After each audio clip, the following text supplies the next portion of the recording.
1,580만 명. 8주 연속 박스오피스 1위. 설 연휴 개봉 이후 한국 영화계를 뒤흔든 이 숫자는 단순한 흥행 기록이 아니다.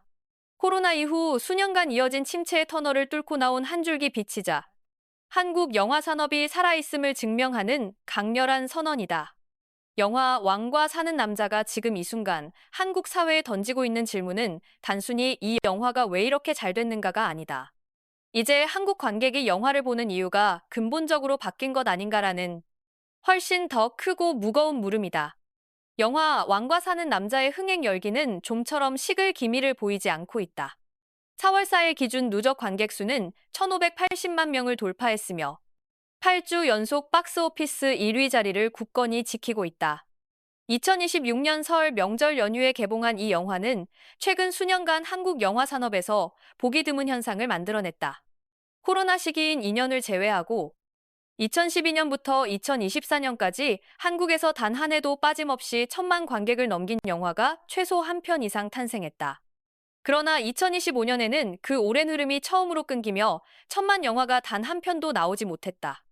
영화계 전체가 위기감에 휩싸였던 그때 2026년의 첫 달부터 왕과 사는 남자가 그 불씨를 다시 살려냈고 한국 영화계는 오랜만에 고무적인 소식과 함께 새해를 시작하게 됐다. 하지만 이 흥행 열기 이면에는 여전히 냉정하게 직시해야 할 현실이 존재한다. 영화진흥위원회가 3월 5일 발표한 보고서에 따르면 2016년부터 2019년까지 한국 영화의 연간 총관객 수는 매년 2억 2천만 명 내외를 꾸준히 기록했다. 그러나 코로나 이후인 2022년부터 2025년까지의 연간 총관객 수는 1억 600만 명에서 1억 2천만 명 수준에 머물러 있다. 코로나 이전과 비교하면 사실상 반토막이 난 셈이다. 흥행의 척도로 흔히 사용되는 관객 300만 명 이상 달성 영화의 수를 살펴보면 이 차이는 더욱 선명하게 드러난다. 2016년부터 2019년 사이에는 평균 20편 안팎의 영화가 매년 300만 관객을 넘겼지만 2022년 이후에는 그 수가 평균 10편에도 미치지 못한다. 숫자로만 보면 시장의 규모 자체가 절반으로 줄어든 것이다. 이 변화의 핵심에는 영화라는 상품이 사람들에게 갖는 의미 자체의 변화가 자리하고 있다. 과거의 영화관 방문은 일상의 자연스러운 일부였다. 사람들은 마치 하루 세끼 식사를 하듯 자연스럽게 영화관을 찾았고, 친구나 연인과의 약속 장소로 영화관 앞을 선택하는 것이 당연했다. 추석이나 설 명절에 온 가족이 함께 영화관을 찾는 것 역시 오랫동안 이어온 문화적 전통이었다. 그러나 2022년 이후 명절 연휴를 겨냥해 개봉한 영화들 중 속편이나 시리즈물이 아닌 오리지널 작품으로 300만 관객을 넘긴 사례는 사실상 전무하다. 2026년 설 명절에 개봉한 왕과 사는 남자가 그 공백을 깼다는 점에서 이 영화의 성공이 더욱 주목받는 이유가 여기에 있다. 영화관을 사람들의 일상에서 밀어낸 가장 강력한 원인으로 OTT 플랫폼의 급성장이 꼽힌다. OTT 가입자 수가 크게 증가하면서 추가 비용 없이 집안에서 편안하게 영화를 감상하는 사람들이 급속도로 늘어났다. 실제로 지난달 21일 BTS의 컴백 라이브 방송만 하더라도 현장을 직접 찾은 사람의 수는 당초 예상보다 훨씬 적었지만 K-팝에 큰 관심이 없던 사람들도 집에서 넷플릭스를 통해 라이브를 시청했다는 반응이 잇따랐다. 이는 소비자들이 콘텐츠를 즐기는 방식이 얼마나 빠르게 변화하고 있는지를 단적으로 보여주는 장면이다. 이제 영화관 방문은 매일의 식사처럼 필수적인 행위가 아니라 식후에 먹는 디저트와 같은 선택적 경험에 가까워졌다는 분석이 설득력을 얻고 있다. 디저트는 필수가 아닌 선택이며 그것을 선택하게 만들려면 충분한 호기심과 욕구를 자극해야 한다. 한국 영화계가 직면한 도전은 바로 이 지점에 있다. 이런 맥락에서 올해 초 한국 사회를 뜨겁게 달군 또 다른 현상과 왕과 사는 남자의 흥행이 묘하게 겹쳐진다. 2026년 1월, 이른바 두바이 쫀득 쿠키, 일명 두쫑쿠가 전국적으로 폭발적인 인기를 끌었다. 거리 곳곳에서 이 쿠키를 사기 위해 긴 줄을 서는 사람들의 모습이 일상적인 풍경이 될 정도였다. 두쫑쿠와 왕과 사는 남자 사이에는 놀라울 정도로 닮은 점이 많다. 이 두 현상 모두 출발점은 조용했다.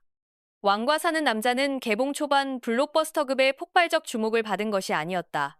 속편이나 대형 프랜차이즈 영화처럼 개봉 첫 주부터 좌석이 꽉 찼던 것도 아니다. 대신 이 영화는 입소문의 힘으로 서서히, 그러나 쉼없이 관객을 끌어모았다.